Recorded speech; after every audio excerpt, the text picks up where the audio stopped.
We had like 30,000 people watching on Facebook alone. Wow. So clearly there was a lot of interest. Okay, so let me fire up the Insta. Oh Lord, people are already asking me, is it still happening? Just running late. Okay, here we go. All right, everyone. So I am joined now by Manuel Natal, who is a member of the House of Representatives here in Puerto Rico. He was formerly a part of which party?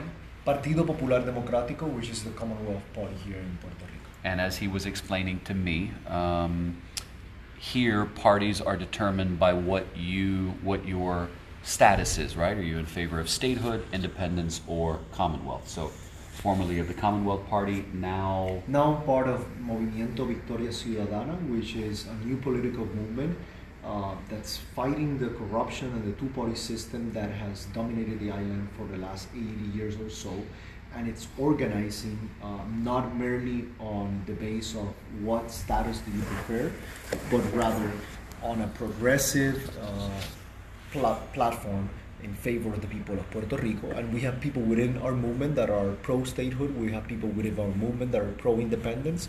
But we believe that not only we need to decolonize Puerto Rico, but we gotta make sure that we get correct people in government that represent the best interests of the people of Puerto Rico. All right, so before I start asking you some questions regarding the allegations of corruption that you have made, I just want to find out a little bit about you. You're from here originally? Yes, I was born and raised in Puerto Rico, particularly here in San Juan area. I'm the oldest of three brothers, born and raised here in the University of Puerto Rico. Went to school in New York. Syracuse? No, I went to Cornell. I went to Cornell. Ithaca. Why did I think Syracuse? Cornell. Yeah, they used to beat us in basketball. So, I went to Cornell for my undergrad degree, and then as soon as I graduated, I came back to Puerto Rico, not only because of the snow, but because I wanted to serve my island, and I went to law school here in the University of Puerto Rico. How old are you? I'm 33 years old. Okay. All right. So let's start with this question. Your reaction, what is your reaction to the resignation of the governor? I think it's a first step. A necessary first step, but it's not the end of the road. The people of Puerto Rico know that in order to tackle the problems that we have been facing for decades, the corruption, the social injustice, the colonization of Puerto Rico, getting rid of Ricardo Rosselló is not enough. It's a necessary step, but it's not a final step. And I think that's why today, the people of Puerto Rico, if you go around San Juan and many other municipalities, you're going to see the people still on the streets, still making sure that others know that while we are celebrating Rosselló's decision, we are not going back to our old ways. We are going to keep on fighting for a Puerto Rico that's different than the one that we have lived on for many years. All right, so I'd like to talk about specifics. Things that you have seen or know of or have researched yourself. I don't want to talk about any hearsay or something you've heard. Tell me some of what you know to be among allegations of corruption involving his administration. Well, I think everywhere you look inside Ricardo Rosselló's administration, there are going to be a couple of names that just keep popping up. It's like the common factor in everything we do. Particularly, we're talking about Edwin Miranda, who was Rosselló's publicist. We're talking about Elias Sanchez, who was not only Rosselló's best man at his wedding and vice versa, but he was also his campaign director, and then eventually he became his representative in the Fiscal Control Board. Those two individuals, everywhere you look, you can see the amount of power that they have within this administration. Let's talk about initially about Edwin Miranda. Edwin Miranda was Rosselló's publicist for his campaign to become governor of Puerto Rico. Within the first 2.5 years of Rosselló's administration, Edwin Miranda got close to $50 million in government contracts. 50. $50 million through 3 or 4 publicity companies, all under his name, in order to do the publicity for Rosselló and different cabinet members, including some of the cabinet members that have been arrested, like the past Secretary of the Department of Education, Julia Kelleher. So Edwin Miranda, the scheme that we were able to identify, he would invest in political campaigns just like Rosselló and other leaders of that party. Then when they got elected, they would hand him over huge amounts of government contracts. In this occasion, we're talking close to $50 million in just 2.5 years. And then later, family members of politicians related to Rosselló and his party would be employed in Edwin Miranda's companies, right? But that itself, it doesn't seem, it might seem like a conflict of interest, but it's not necessarily a source of corruption. What we have confirmed that has been happening, and that's included in the chats that were made public, is that Edwin Miranda would use some of that money that he would receive in government contracts for publicity of Ricardo Rosselló, and he would use them to literally buy media, but not only buy media, to buy journalists in Puerto Rico.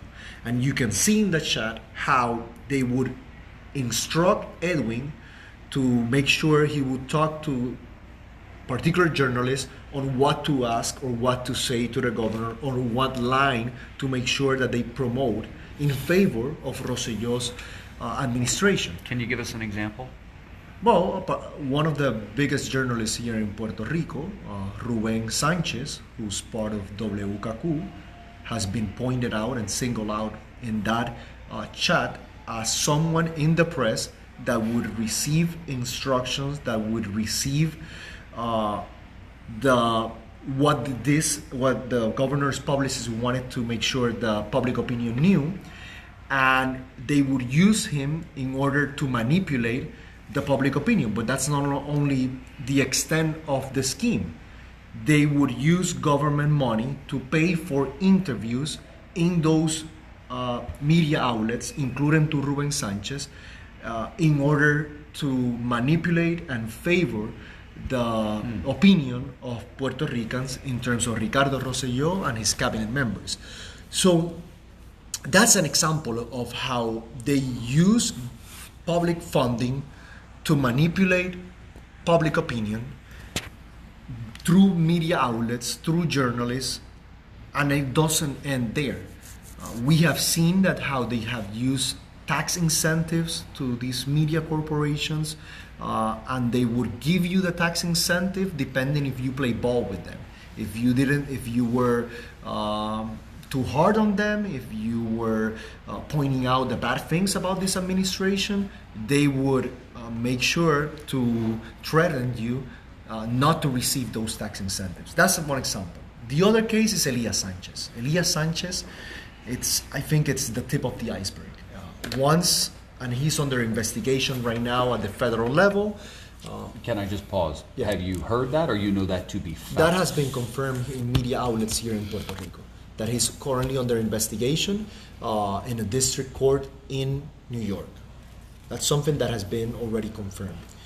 And For the record, I nor CBS News have not independently confirmed that. Yeah. Keep going. yeah, El Vocero, it's a media outlet here in Puerto Rico, has confirmed that as well. So Elias, he's the go-to person. He's the right-hand man of the governor. Elias, like I mentioned before, was his best man at his wedding. Elias was his campaign director. Elias was his employer.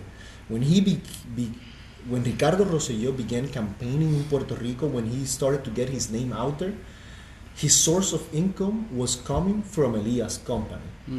And it's very, very interesting because now Elias is a lobbyist representing many, many interests here in Puerto Rico.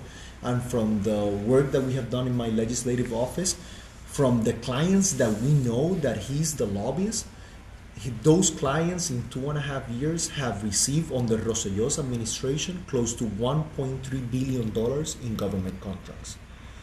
So You really? $1.3 billion in government contracts. We're talking about clients as big as Microsoft, Puma, Walgreens, the big players. Elias Sanchez, who was the governor's right-hand man and campaign director, and also his representative in the Fiscal Control Board, he's the one doing the lobbying for them. And in some media outlets, particularly in the Centro de Periodismo Investigativo, it has been reported that for Elias' work finding these contracts for these clients, he will receive a commission, a fee, up to 25% of whatever of that total contract meant. So you can imagine $1.3 billion. If you calculate 25%, that's close to $325 million in commissions. Okay, wait a minute. So this information you have is coming from research that your office did? Yeah. Okay. It sounds to me, I'm certainly not a lawyer, you are, Yes. but it sounds to me like that could be potentially criminal.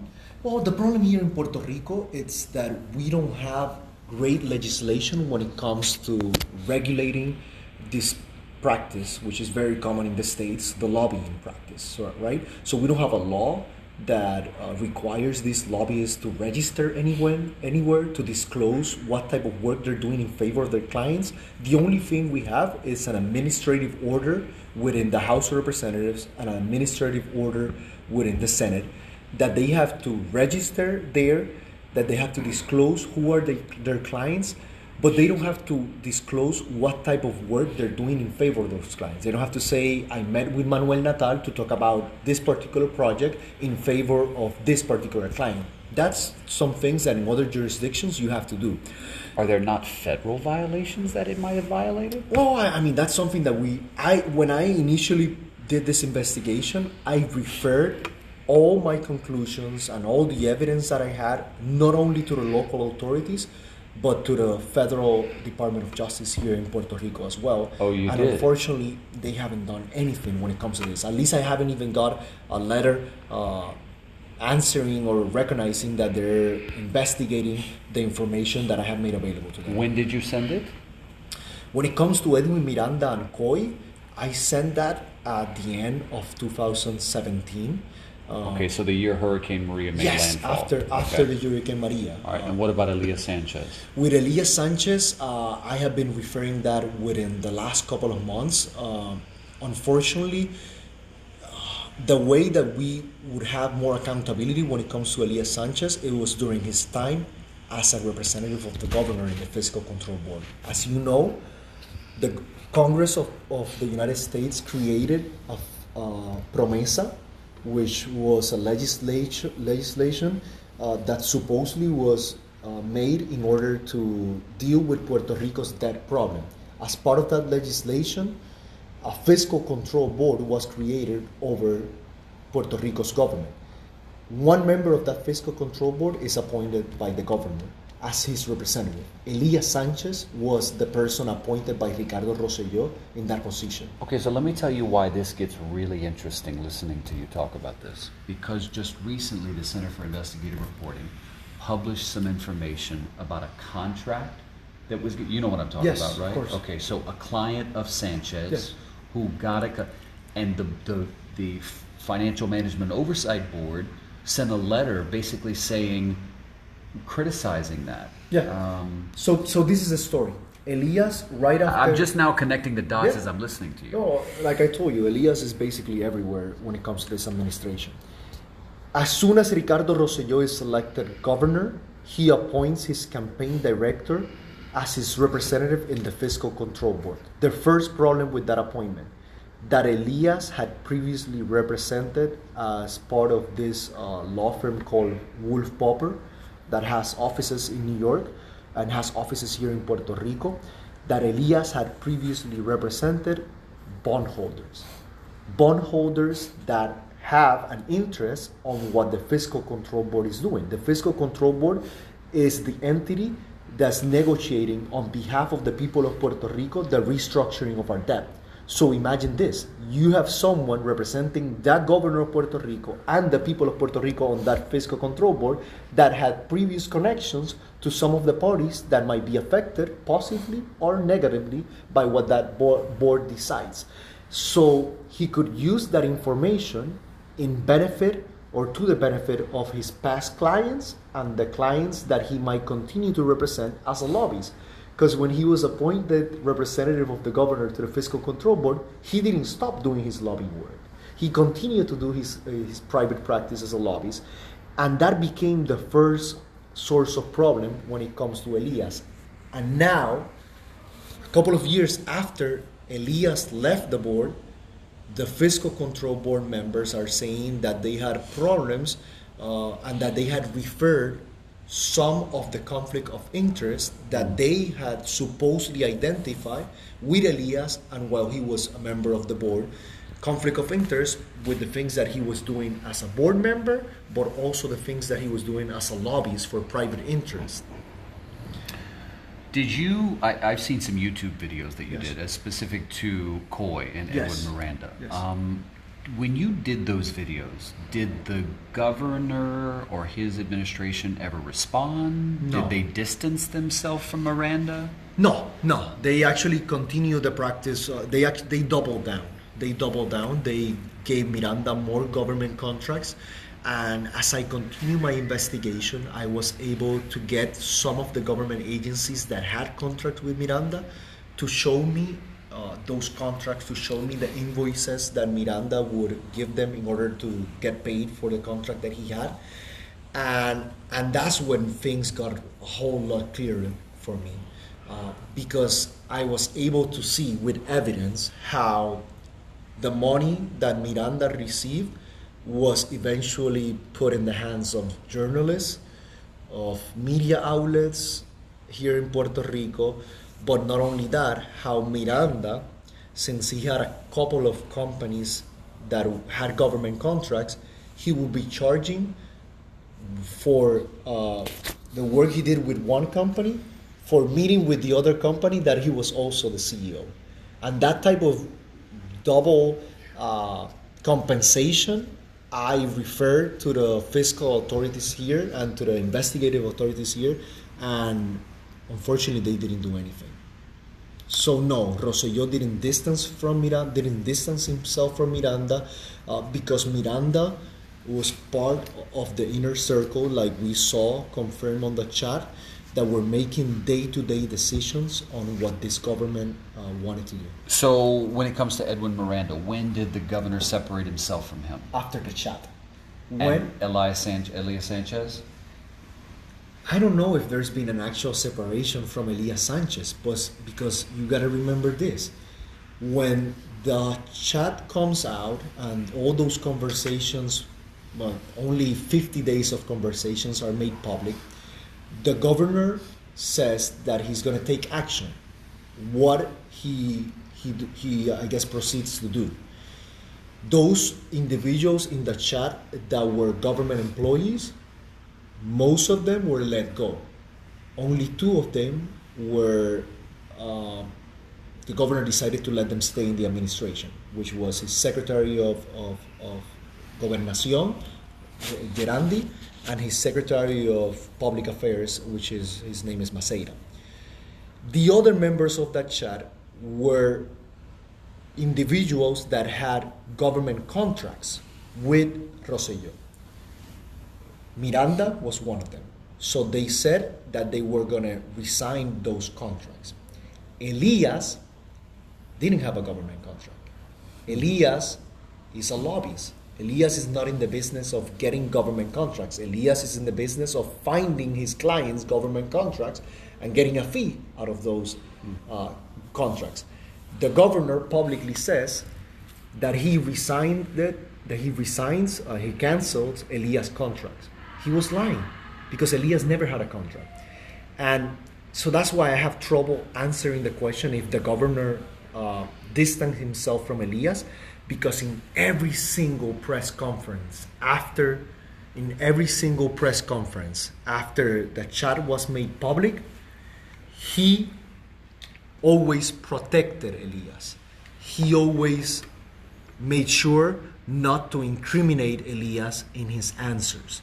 And the journalists here in Puerto Rico, after the chat was made available, they were quite feisty about finding out more information about Elias, because the information was made public already that he was being investigated at the federal level. The governor every single time defended and even lied, straight up lied, to protect Elias. And that's why I have said consistently that Elias' future is tied to the governor's future. If Elias goes down, Ricardo Rosselló goes down as well. Okay, so if there aren't laws on the books in Puerto Rico that would prevent Elias Sanchez from having clients who then get government contracts that he arguably is involved in with his role in the administration, that seems to be at a minimum an ethics violation federally and a criminal thing, right? I mean, well, there's another element to the story. Okay. Now we have on record members of the governor's cabinet, yep, saying on record, yep, that Elias had approached them in order to push for a contract for one of his clients. And that right there is a problem. Because if Elias was approaching government officials with the authority of being the governor's representative in the fiscal control, right, and he's doing that bidding in favor of his private clients, then that becomes a problem, because in Puerto Rico we call that venta de influencias. He's selling his influence. He's selling his access to the governor. And that right there might be a illicit practice both at the local level and at the federal level. And the information that has kind of been floating around, and this part I cannot confirm, the information that has been floating around in different media outlets here in Puerto Rico, it's that the investigation that's going on in New York that involves Elias is related to that practice of selling that access that he has with the governor in favor of his private clients. All right, so I want to stay away from what we've heard and just settle more on what you know. And of course, all of these are allegations, as you're saying it. Nothing has been proven, obviously, in a court of law, so we should stipulate that. Yes. I am bewildered at how much corruption there is on this island. So Maldonado, what's the elder Maldonado's name? Raul, who said that there was an institutional mafia in the government, right? I think he was gone within less than 12 hours. There were obviously some questions as to whether he or his son may have been the ones behind the chat leaks. We don't know for sure. But at the end of the day, he said, he was for people watching, he is the former Secretary of the Treasury. Yep. He said that the feds are investigating his agency. Yes. Like was open about it. Yes, but it's interesting because Raúl Maldonado became initially, like you mentioned, the Secretary of Treasury of Ricardo Rosselló. And Raúl Maldonado was not very competent at his work. And there were a few allegations made on things that were not being done well in his administration. Ricardo Rosselló removes him from the Secretary of Treasury and gives him a promotion. He became the Chief of Staff of the Governor. He became the Chief Financial Officer of Puerto Rico. And they appointed a new Secretary of Treasury. Her name was Teresita Fuentes. A couple of months into Teresita Fuentes' term in the Secretary of Treasury, she points out irregularities that were going on in the Department of Treasury related to Maldonado's team.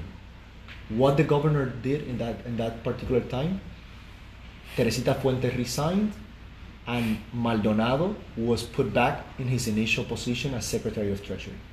Among the things that were pointed out, back then about Maldonado is that he authorized a couple of government contracts for his son, Raúl Maldonado. Government contracts that would come up to the sum of close to $10 million. He himself signed those contracts that were benefiting his son. When all of that came out, the governor did not ask for Maldonado's resignation.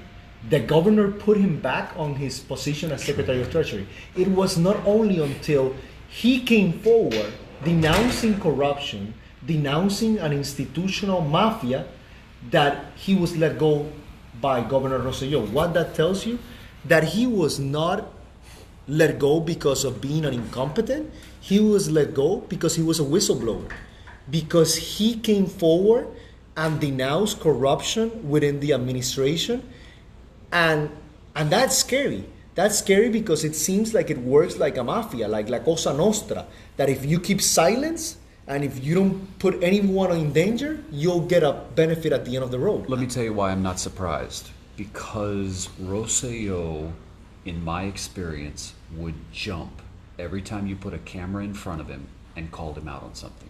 He would jump. I mean, things would happen in record time. But it wouldn't happen until you did that. Yeah. I mean, I would get calls about things going on, and they would go on for like a week or two, and then you'd make a call to find out, and it would end abruptly. Yeah. Like, abruptly. And that's the experience that we have seen in every one of those situations for the last 2.5 years, and that confirms the power that Edwin Miranda had as the publicist of the governor.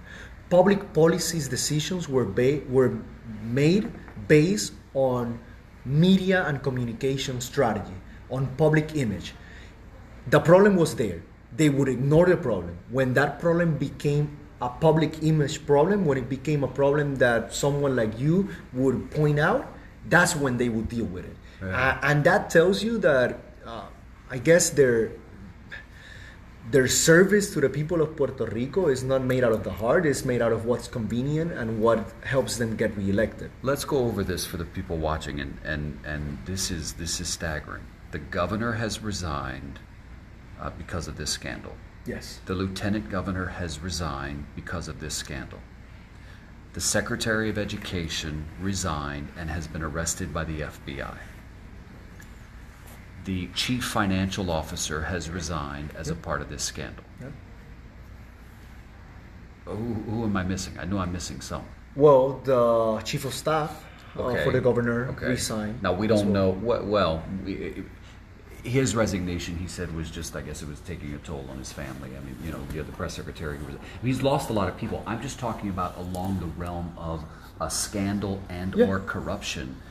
It is staggering. But you're only mentioning the people that have fallen in the last month or so. Right. This is only recently. Yeah. I can provide you with a list of close to 25 to 30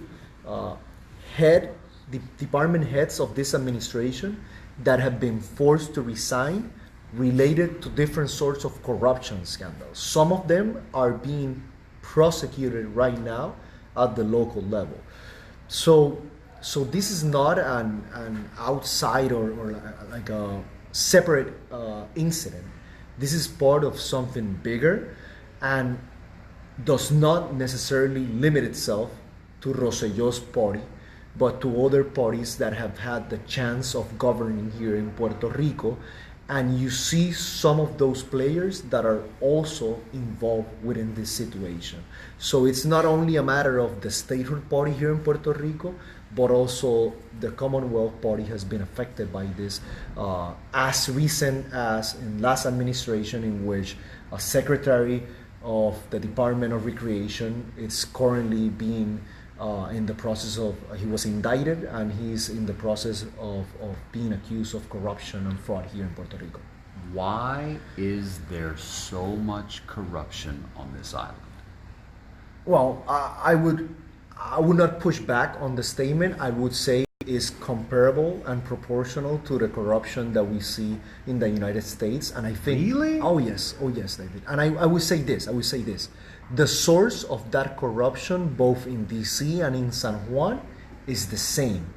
And it's the private money in campaign finance. Because at the end of the day, if you allow for people to invest heavily on your campaign, a lot of the people that are investing and the interests that are investing are expecting something in return. And what has happened here in Puerto Rico and what has happened in DC is that you get politicians that become dependent in terms of the funding they will receive from private interests in order to be able to campaign, in order to be able to get elected. And once they're elected, they are se deben, they are in debt to those interests and not the best interests of the individual. So I would say, I think here it's more evident because we have a two-party system, just like it is in the U.S. But here we have a two-party system in which you can no longer tell the difference between those two parties when it comes to corruption. You got the biggest law firms here in Puerto Rico. They have a red team, they have a blue team. What they'll do is they change who's the person leading the team according to whose administration is in charge. If it's the statehood party, they'll put the blue guy on top. If it's the Commonwealth Party, they put the red guy on top just to make sure they keep their government contracts. That's the same thing that happens in publicity companies, in tax or accounting companies. That's the way the system is built, and that's why the people of Puerto Rico know that with getting Rosselló to resign, it's not enough. We need to get to the source of that problem, and that source of that problem is a two-party system that's corrupt and that does not longer represent the best interest of most Puerto Ricans. How do you get rid of the corruption if you keep the people? In terms of the individuals that are in positions of power? Correct. Well, that's why the people are saying, vamos por los otros, que se vayan todos. The people of Puerto Rico are saying, we want them all out. They're not satisfied with Rosselló resigning. They want all those corrupt people that are there to be pushed out of office as well. And we're going to have a chance to do that. As close as November of 2020, in a year and a couple of months from now, we're going to have a chance to go to the ballot and change and vote for something different. And that has already happened here in Puerto Rico. Last election, close to 20% of the people that voted in the governor's race, close to 20% voted outside of the two-party system structure. Rosselló got elected with 43% of the vote. Now, full disclosure, and I don't know exactly, is it your fiance, wife, partner? My partner? Your Yeah, my partner. partner. Her name is? Alexandra Lugaro, and she was the first independent candidate for governor in Puerto Rico's history, and she came in third in the last general election. And she achieved. And I would say this for the record. Yes. Back then, we were not together, Okay. and we were not part of the same political movement. Okay, good. Yeah. I didn't know that. I assumed you were. And she got how much of the vote back then? Close to 12% of the votes. Okay, which was surprising Yes. and sort of It, newsworthy. Unprecedented. Yeah, right. No third-party option, or no, she wasn't in a party, but Right. no third-party option had ever got that amount of votes in Puerto Rico ever. Let's talk about Wanda Vasquez. Yes. She tonight is the acting governor and will be the governor on August 2nd. Well, no longer acting. She'll be the official on August 2nd as of 5 p.m. Ms. Vasquez comes with a lot of baggage and a few black clouds hanging over her. What, as a legislator, what do you know and what concerns you about her? Wanda Vasquez, before becoming Secretary of Justice here in Puerto Rico, she was the ombudswoman for women here in Puerto Rico. It was a position that's appointed 10 years. And she's a person that has always served the political party that she belongs to, which is the statehood party. And that obviously concerns me. It concerns me because if we want to move forward, if we want to heal this nation, we got to put the partisan politics aside, and we got to start doing what's right for the people of Puerto Rico.